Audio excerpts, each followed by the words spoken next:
Hello everyone. तो I know video थोड़ा सा लेट हो गई, बट गाइज ये संदर्भ प्रसंग जो मैंने इम्पोर्टेंट निकाले हैं तुम सभी लोगों के लिए, ये बहुत बहुत बहुत ज़्यादा इम्पोर्टेंट है। जो मेहनत लगा, आज पूरे दिन की मेहनत लगा के इसको पूरा वो किया गया है, इसको पूरा से बनाया गया है अच्छे तरीके से।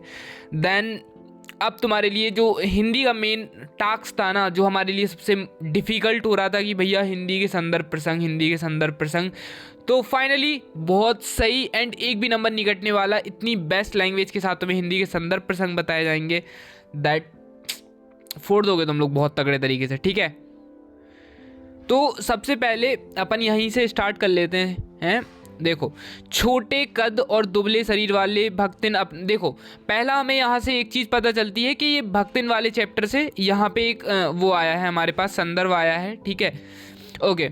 सो नाउ हम इसे जैसे डिटेल में पढ़ेंगे तो आँखों में विचित्र समझदारी लेकर, यहाँ से अपन लोग पेंसिल निकाल लेते हैं, लेकर जिस दिन पहले पहले मेरे पास वह उपस्थित थी, तो आज तक युग की एक समय बीत चुका है। मतलब ये चैप्टर से तुम्हारा मेनली लिया गया, पूरा पढ़ेंगे तो फालतू का टाइम वेस्ट ही है ना।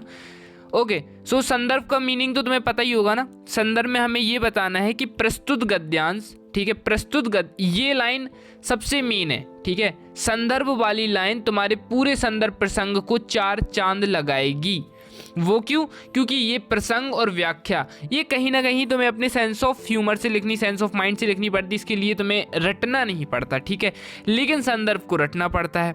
और इसमें एक छोटी सी चीज़ रटनी है। देखो, प्रस्तुत गद्यांश हमारी पाठ्य पुस्तक आरोह के, अब यहाँ पर एक चीज़ याद रखना है कि कहाँ से ली, एक सेकंड, कहाँ से लिया, ये क्या है, संस्मरणात्मक रेखा चित्र, इसको ये बोलते हैं। ठीक है, संस्मरणात्मक रेखा चित्र, ये चीज़ याद रखनी है। सेकंड चीज़, भक्तिन पाठ यानी कि भक्तिन चैप्टर से लिया गया है। बस ये 2 चीज़ें हो गई, 1 एंड ये 2। ठीक है, पाठ में अवतरित है। ठीक है, पाठ में दिया गया है, जो स्मृति की रेखाएं में संकलित है, इसकी लेखिका आधुनिक युग की मीरा महादेवी वर्मा जी हैं। अगर ये लाइन तुमने डिट्टो छाप दी, क्योंकि देखो एक जो संदर्भ है, सॉरी, एक जो ऐसे गद्यांश है, तो ये तुम लोगों का भक्तिन वाले चैप्टर हो गया। एक देखो, मैं तुम्हें अभी बता देता हूँ, एक बुक तो भक्तिन वाला चैप्टर हो गया, और दूसरा वो हो गया पहलवान की ढोलक। ठीक है, इससे बिल्कुल लिख के ले लो, 2025 में इनमें से एक आएगा। तो तुम पहले ही से याद रख लो कि भाई भक्तिन वाला जो चैप्टर है ये संस्मरणात्मक रेखा चित्र है। ठीक है, भैया ने बताया था ये भक्तिन वाला संस्मरणात्मक रेखा चित्र है, संस्मरणात्मक रेखा चित्र, ऐसे ऐसे दोहराओ और याद कर लो। ठीक है, अब ये भक्तिन वाला चैप्टर ये तो वैसे ही याद रहेगा। अब एक और चीज़ याद करनी है कि ये स्मृति की रेखाएं में संचलित है, तो ये चीज़ अगर तुम स्किप करना चाहो तो कर सकते हो, बाकी नहीं करना। ठीक है, लेकिन मेन चीज़ याद रखना तुम्हें ये 2 चीज़ें, और ये और ऐड कर देना कि इसकी लेखिका, ये ऐड करना आधुनिक युग की मीरा महादेवी वर्मा है, बहुत अच्छा लगेगा। उसके बाद प्रसंग ऐसे ही नहीं रहता कि कुछ भी लिख दो। अब ये जो हमारा ये ऊपर ये जो पैसेज था, सॉरी पैसेज नहीं कहेंगे, पठित गद्यांश बोलेंगे, जो हमने पढ़ा हुआ है, तो इसको पूरा समराइज करके हमें प्रसंग लिखना पड़ता है। तो फिर से हम लिखेंगे कि प्रस्तुत गद्यांश में उपेक्षित परंतु स्वाभिमानी एक विधवा का सामान्य चित्रण किया गया है, जो पूर्णतः देहातिन है तथा नौकरी पेशा ढूंढती हुई लेखिका के पास आती है। अब इसके लिए ना तुम्हें कुछ वो नहीं करना पड़ेगा, लाइक तुम्हें स्ट्रगल नहीं करना पड़ेगा कि इसमें क्या लिखूं, तो नहीं। जब ये तुम इसको पढ़ोगे ना तो तुम्हें अपने आप समझ में आ जाएगा, अच्छा ये ऐसे है, तो हाँ ये वाला टॉपिक, इसी में से लाइन चुरा के लिख सकते हो। ठीक है, ज़्यादा सोचना नहीं है इसमें, बाकी अपन ने ये बता दिया तो तुम इसको याद कर लेना। उसके बाद ये रहा व्याख्या के लिए तुम्हें उतना सोचना नहीं है। देखो, जब अपन पेपर लिखेंगे, मैं तुम्हें क्लियर कैच बातें बताता हूँ यार, ये फालतू की जो टीचरों वाली हरकतें मतलब मैं तुम लोगों के साथ भैया वाले नेचर के साथ रहता हूँ, टीचर वाला नेचर कभी रहा ही नहीं। अब अपन पेपर लिख रहे होंगे, अपने पास इतना तो टाइम रहेगा नहीं कि यार इतने बहुत अच्छे से सोच के लिखो कि महादेवी वर्मा भक्त ने, मतलब इतना कौन है ये तो ना, ये लिखोगे तो टीचर को लगेगा कि यार ये बंदा चिटला आया था कुछ। तो मन से लिखेंगे ना, ज़्यादा मन से भी नहीं लिखना है, लेकिन हाँ हिंदी की लैंग्वेज रखनी है। ठीक है, उसके बाद ये तुम इसको लिख देना। ठीक है, उसके बाद अगर ये जो विशेष लिखा है ना, अवतरित गद्यांश भक्तिन चलित, मतलब ये पूछा जाता है तो ही लिखना। ठीक है, नहीं पूछा जाता है तो ज़्यादा ज़रूरत नहीं है। ओके मतलब ये अगर तुम्हारे क्वेश्चन के अकॉर्डिंग के ऊपर है, क्वेश्चन कैसा पूछा जाता है तो उसके ऊपर अपन जाएंगे। Okay now next one is, जीवन के दूसरे परिच्छेद में भी सुख की अपेक्षा दुख ही अधिक है। जब उसने गेहुआ रंग और बटिया जैसे मुख वाली पहली कन्या के 2 संस्मरण और कर डाले, तब सास और जेठानियों ने ओठ बिजाकर उपेक्षा प्रकट की। उचित भी था, क्योंकि सास तीन कमाऊं वीरों की विधात्री बनकर मचिया के ऊपर विराजमान पुरखिन के पद पर अभी। तो ये पूरा पढ़ लेना, बहुत लंबा चौड़ा है। ये भी अपना कहाँ से लिया गया है, भक्तिन वाले चैप्टर से।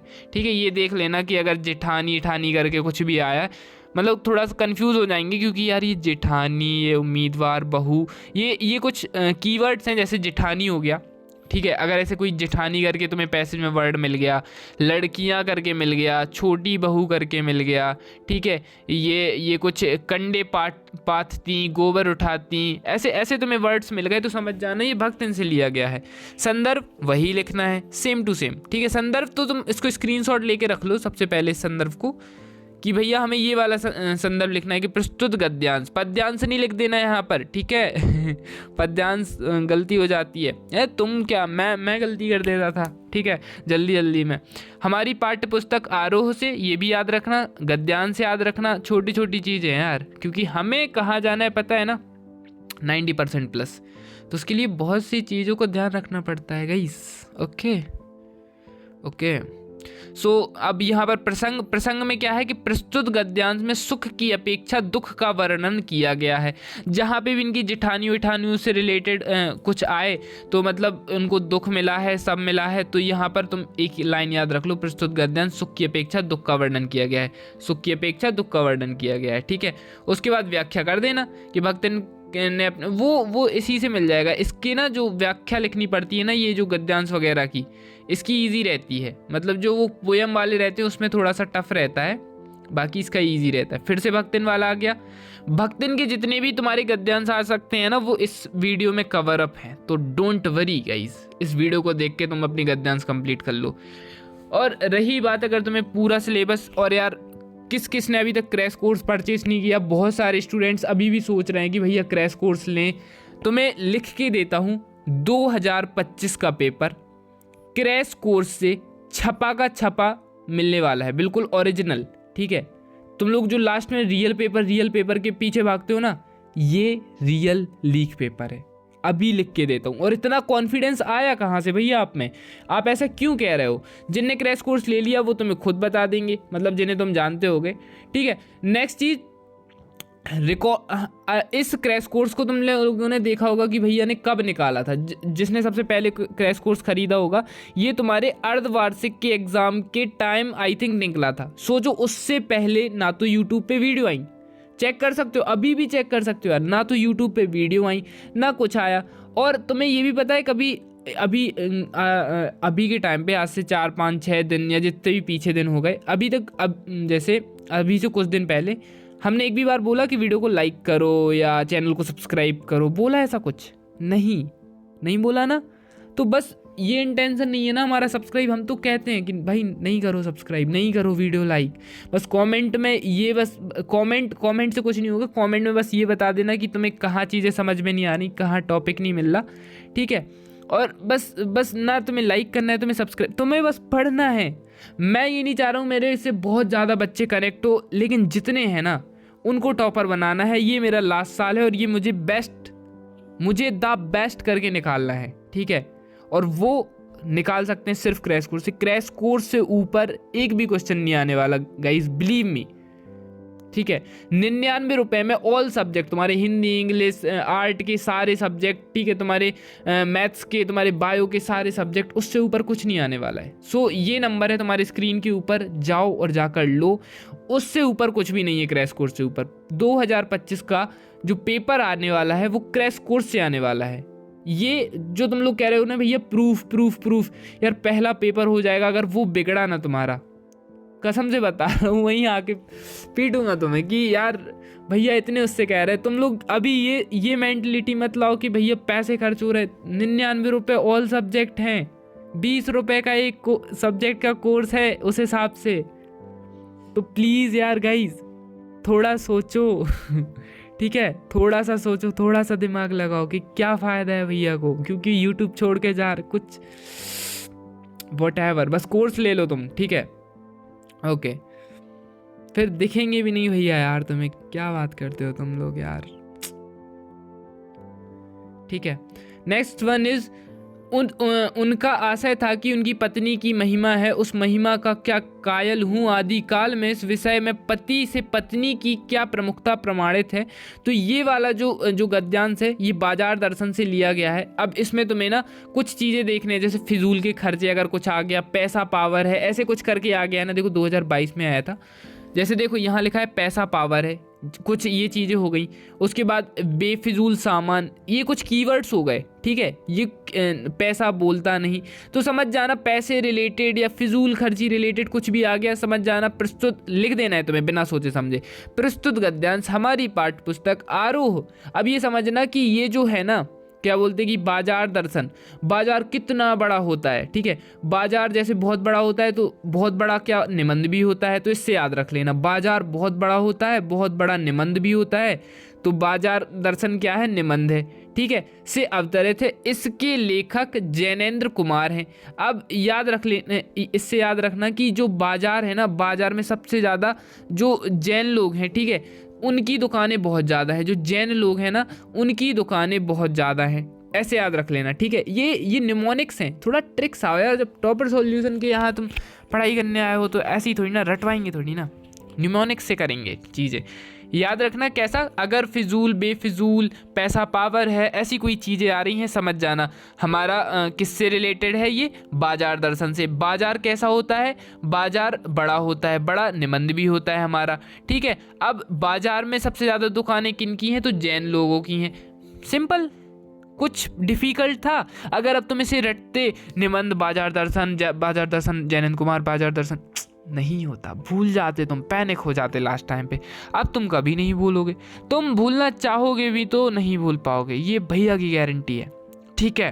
ओके, नेक्स्ट प्रसंग है कि लेखक ने प्रस्तुत अवतरण में बताया कि बाजार में अनावश्यक सामान खरीदने या अधिक सामान खरीदने के पीछे पत्नी व मनी बैग की महिमा होती है।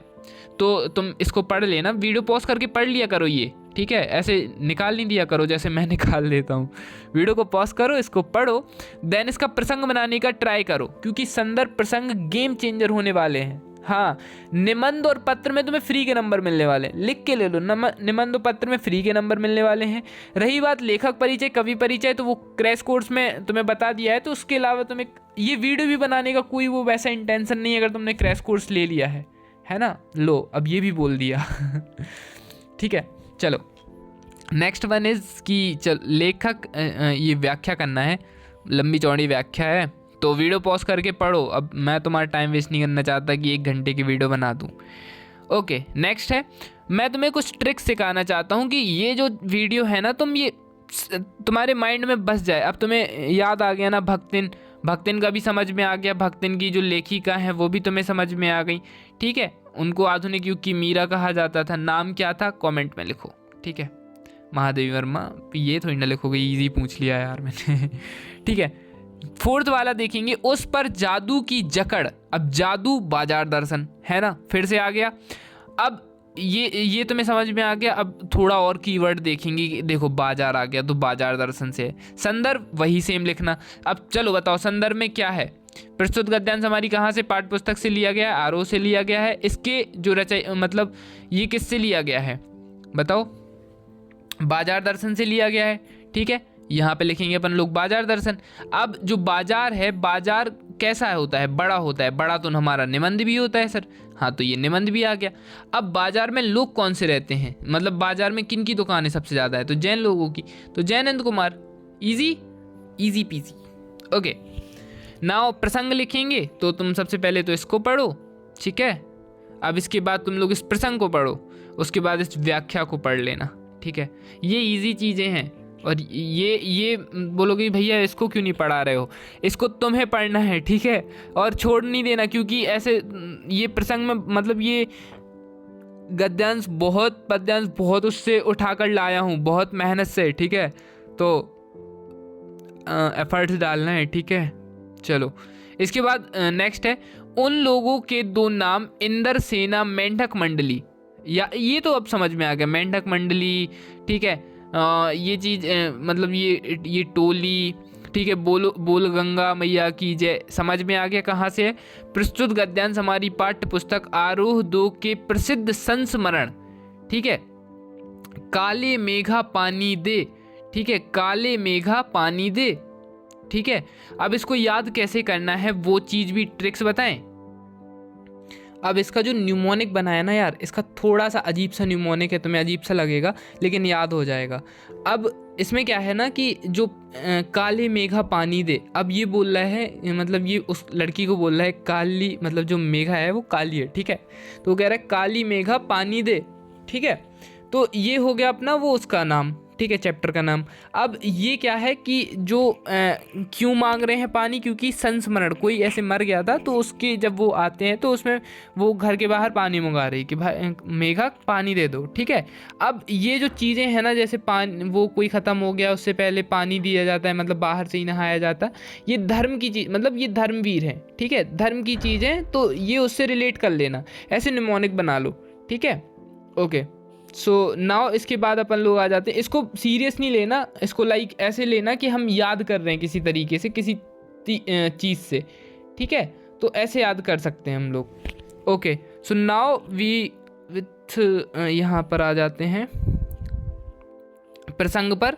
तो ये अवतरित पंक्तियों में स्पष्ट किया गया है कि जब वर्षा नहीं होती तो इंद्र सेना के रूप में 10-12 साल के या 16-18 साल के जो सांवले लड़के हैं नंगे बदन होकर एक जगह एकत्रित होकर जयकारा लगाते हैं। तो ये चीज़ तुम्हें इधर से समझ में आ जाएगी, ठीक है। बाकी हमारा मेन जो काम है वो है संदर्भ याद करना, ठीक है। संदर्भ इज़ मोस्ट इम्पॉर्टेंट, ठीक है। संदर्भ इज़ मस्ट, ओके।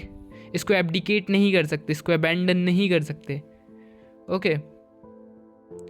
नाउ देख भैया रूठ मत मेरी बात सुन, ये सेम उसी चीज़ का है जो वो भैया को बताती है, ठीक है। तो वही सेम चीज़ है कि संस्मरण, काली मेघा पानी दे, उसके बाद ये चीज़ें कैसी हैं, धर्म की हैं, तो धर्मवीर भारती, ये हमारे भारत में ही प्रसिद्ध है ना। और कहीं ये चीज़ें नहीं होती हैं कि लाइक है ना कोई ख़त्म हो जाता है तो उसके बाद पानी वगैरह का, या मतलब ये याद करने का तरीका है। तुम लोग इसको वैसे वे में मत लेना कि भैया ऐसे क्या, ठीक है। सिर्फ अपन लोग निमोनिक की तरह याद कर रहे हैं, ठीक है। धर्मवीर भारतीय धर्म की चीज़ है और ये भारत में होती हैं। ये क्या है, कब हो जाते हैं, कोई के मरण पे के लिए, ठीक है। याद हुआ, ईजी। ओके गाइज, नाउ जाड़े का दिन, अमावस्या की रात, ठंडी और काली, मलेरिया में हैजा। तो अब हमें समझ में आ गया ये कहाँ से लिया गया है, लुट्टन पहलवान की ढोलक। अब इसको याद करना है, ये तो देखो इजी है क्योंकि ये एक कहानी है, ठीक है। लुट्टन पहलवान कितनी बढ़िया सी कहानी है, कितनी बढ़िया कहानी है, ठीक है। प्रस्तुत गद्यांश हमारी पाठ्य पुस्तक आरोह के सुप्रसिद्ध आंचलिक कहानी, इसको याद रखना, कहानी नहीं सिर्फ आंचलिक कहानी, पहलवान की ढोलक से अवतरित है। इसके लेखक हिंदी साहित्य के, इसको याद रहे या मतलब अगर तुम्हें आंचलिक याद नहीं रहता ना तो पूरी तरीके से छोड़ देना, ठीक है। क्योंकि आंचलिक फिर यहाँ अगर तुम्हें लिख रहा है, फिर आंचलिक उपन्यासकार भी तुम्हें लिखना पड़ेगा, तो अगर बिल्कुल याद नहीं आ रहा है तो छोड़ दो, ठीक है। अब पहलवान की जो ढोलक है, अब इसको याद कैसे रखना, पहलवान की ढोलक फटी हुई थी, ठीक है। पहलवान की जो ढोलक थी वो फटी हुई थी, तो वो जो फटी थी वो फणेश्वर नाथ रेणु, न्यूमोनिक से याद हुआ, ठीक है, फणेश्वर नाथ रेणु। अब जो मेन मेरा काम था ना कि तुम लोगों को वैसे याद कराना, न्यूमोनिक से याद कराना। देखो तुम्हारा भक्तिन वाला चैप्टर हो गया, ठीक है। सेकंड चीज इज वो हमारा ये बाजार वाला, ठीक है। थर्ड वन इज ये पहलवान की ढोलक, ठीक है, ये पहलवान की ढोलक हो गया। और नेक्स्ट चीज कौन सा हो गया हमारा, ये इंद्र सेना वाला, ठीक है। ओके, एक सेकेंड यहाँ कर लेते हैं, ठीक है। पहला वाला हमें कौन सा इंपॉर्टेंट था, भक्तिन वाला, ठीक है। ये भी हमने याद कर लिया कैसे किया, ठीक है, महादेवी वर्मा वाला। नेक्स्ट चीज़ है बाजार दर्शन वाला। बाजार कैसा रहता है, बड़ा निबंध होता है, निबंध, और वो कैसे मतलब कौन ज़्यादा लोग रहते हैं, तो जैनेंद्र कुमार रहते हैं। तीसरा है काली मेघा पानी दे, है ना, जो काली मेघा पानी दे उससे मुंगा रहे हैं, तो वो कैसे, किस चीज़ के लिए, वो कोई ख़त्म हो गया है ना, संस्मरण। ठीक है, अब ये चीज़ कहाँ पर चलती है, हमारे भारत में, ये धर्म की चीज़ है। ठीक है, तो धर्मवीर भारती, ठीक है, धर्मवीर भारती। उसके बाद कौन सा, ये अपना ये कहानी, मतलब ये ढोलक वाला। ठीक है, तो ढोलक कैसी है, पहलवान की ढोलक कैसी है, पहलवान की ढोलक फटी हुई है। ठीक है, फटी हुई है, तो फणेश्वर नाथ रेणु। याद हुआ, कितना इजी था। अब इसी चीज़ को तुम लोग रटते रहते और इसी चीज़ को लेकर तुम परेशान हुए जा रहे थे कि भैया संदर्भ प्रसंग, भैया संदर्भ प्रसंग। ये जो है ना पूरी वीडियो का सार है, और इसको अपनी कॉपी में और अच्छे से लिख लो। ये ट्रिक वाइज, ये ट्रिक तुम अभी हल्के में ले रहे हो, बट ये ट्रिक ऐसी नहीं है कि छोटी मोटी चीज़ है भाई। ठीक है, ये ट्रिक बहुत बहुत ज़्यादा इंपॉर्टेंट है। तुम्हें एग्जाम में जब तुम बैठोगे ना, तो तुम्हें कुछ याद नहीं आएगा, तब ये चीज़ याद आएगी। तुम कितना भी दिमाग पे जोर डाल लो, अगर तुमने रटा है तुम्हें याद नहीं आएगा। लेकिन अगर तुमने ऐसे निमोनिक से याद कर लिया, तो वो कभी तुम्हें भूलेगा भी नहीं। ठीक है, और रही बात कि पूरा हिंदी का कंप्लीट कोर्स, यार अभी मतलब अगर तुम लोगों ने क्रैश कोर्स नहीं लिया है ना यार, जाओ और क्रैश कोर्स लो। अब पिटने वाले काम कर रहे हो तुम लोग। ठीक है, क्योंकि अगर क्रैश कोर्स कंप्लीट नहीं किया है, अगर तुम यहाँ पर ना बिजनेस सोचने लगे हो ना, तो बहुत गलत चीज़ है यार। मतलब तुम्हें सिर्फ पढ़ाई देखनी है अभी। पापा मतलब घर में कोई भी गार्जियन है, उनसे बोलो कि पापा ऐसे ऐसे क्रैश कोर्स है, और ऐसे नहीं है भैया, ऐसे नहीं बेच रहे कि कुछ मतलब तुम्हें कुछ भी दे रहे है ना। उस पर डिटेल रिसर्च की गई है, उसमें ऑब्जेक्टिव दिए गए हैं, उसमें 2 मार्क्स दिए गए, उसमें 3 मार्क्स दिए गए, उसमें 4 मार्क्स दिए गए हैं। सिर्फ 99 रुपये में कौन ही दे सकता है। ठीक है, मैं ये नहीं कह रहा हूँ कि तुम ये हमारा क्रैश कोर्स लो। जो भी तुम्हारा फेवरेट यूट्यूबर हो, जो भी तुम्हारा इंग्लिश मीडियम में, जो भी तुम्हारा हिंदी मीडियम में तुम्हारा फेवरेट यूट्यूबर हो, वीडियो देखने से तुम्हारा टाइम वेस्ट होगा, मैं रियलिटी चीज़ बता रहा हूँ। और इससे अच्छा उसका जो क्रैश कोर्स है ले लो, क्योंकि टाइम डायमंड है एक, है ना। एक किसी ने बोला था कि ये चीज़ पता, मतलब एक वो इंसान खड़ा हुआ था नदी समुद्र के किनारे, तो उसके पास कुछ ऐसे पत्थर, उसे लगा ये पत्थर डले हुए हैं, तो वो एक एक करके पत्थर फेंक रहा था समुद्र में। ठीक है, जब वो लास्ट पत्थर फेंकने आया तो तब उसे समझ में आया, अरे ये तो डायमंड है। ठीक है, लेकिन अब देर हो गई थी। जब उसे वो सुनी है ना कहानी कि अब पछताए होत क्या जब चिड़िया चुग गई खेत। तो ये जो तुम लोग 99 रुपये बचाने के सोच रहे हो ना कि भैया 99 रुपये अगर हमने इनको दे दिए, तो मतलब है ना, तुम्हारे मन में आ रहा होगा कि 99 रुपये हैं। Hindi, English, physics, chemistry, maths, bio, sociology, भूगोल, इतिहास, राजनीति, अर्थशास्त्र, है ना, सबका। और ये इसलिए क्योंकि लाइक एक तुम्हारे मन में ऐसा पैसा हो जाता है कि हाँ इसमें मैंने 100 रुपये दिए हैं सब सब्जेक्ट के लिए, तो मुझे पढ़ना है, एक प्रेशर रहेगा, दैट्स वाई। ठीक है, तो अभी जाओ क्रैश कोर्स लो। अभी लिख के देता हूँ गारंटी के साथ कि 2025 MP बोर्ड पेपर कहीं से भी ला दे, आएगा क्रैश कोर्स से। आएगा कहाँ से, क्रैश कोर्स से। ऐसे डिज़ाइन किया गया है। और तुम ही लोगों से बताता हूँ कि तुम ही लोग पिछले साल का रिकॉर्ड 94% का रिकॉर्ड तोड़ोगे इस बार। ठीक है, एंड मेरा ये जो लास्ट ईयर है ना यूट्यूब का, ये तुम बेस्ट ईयर बना के दिखाओगे। ओके गाइस, चलो तो मिलते किसी नेक्स्ट वीडियो में। Thank you so much for watching. Crash course ले लो फटाफट जाके।